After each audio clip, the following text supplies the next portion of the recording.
১৯৭৭ সালের জয়পুরহাট শহরের রূপনগরে ৪ একর জমির উপরে স্টেডিয়ামটি নির্মিত হয়। ২০২৪-২৫ অর্থবছরে জাতীয় ক্রীড়া পরিষদ মাঠ, প্যাভিলিয়ন ও স্বল্প আসনের গ্যালারি সংস্কারের জন্য ২০ লাখ টাকা বরাদ্দ হয়। এই কাজ পায় ঢাকার ঠিকাদারি প্রতিষ্ঠান হাফসা ট্রেড অ্যান্ড ইন্টারন্যাশনাল।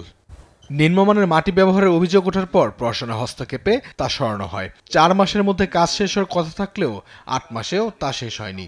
এতে ১৫টি ইভেন্টের খেলোয়াড়রা সমস্যায় পড়েছেন। আশেপাশের মাঠে অনুশীলনের ভোগান্তির কারণে আগ্রহ হারাচ্ছেন কেউ।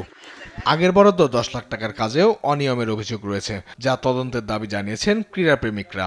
আমাদের স্টেডিয়াম ৭-৮ মাস ধরে বন্ধ আছে, তো আমরা চাচ্ছি যারা কর্তৃপক্ষ আছে তারা অবশ্যই খুব শীঘ্রই আমাদের জন্য একটা সুব্যবস্থা করে দিবে। খেলার মতো কখন পরিবেশটা সৃষ্টি হবে, আসলে তারা আমাদেরকে কোনোভাবেই রেজাল্ট দিচ্ছে না। প্রশাসনকে আমরা বলবো দ্রুত তদারকি করে বের করে আমাদের মাঠটাকে সংস্কার করে আমরা ছেলেমেয়ে যেন আবার খেলার সুযোগ পাই। মাটি আমরা সময় মতো পাই নাই, যার কারণে কাজটা একটু দেরিগতি হয়েছে। আর মাটির যে কমপ্লেনটা ছিল, মাটি আমরা এখন ঠিক করে দিয়েছি।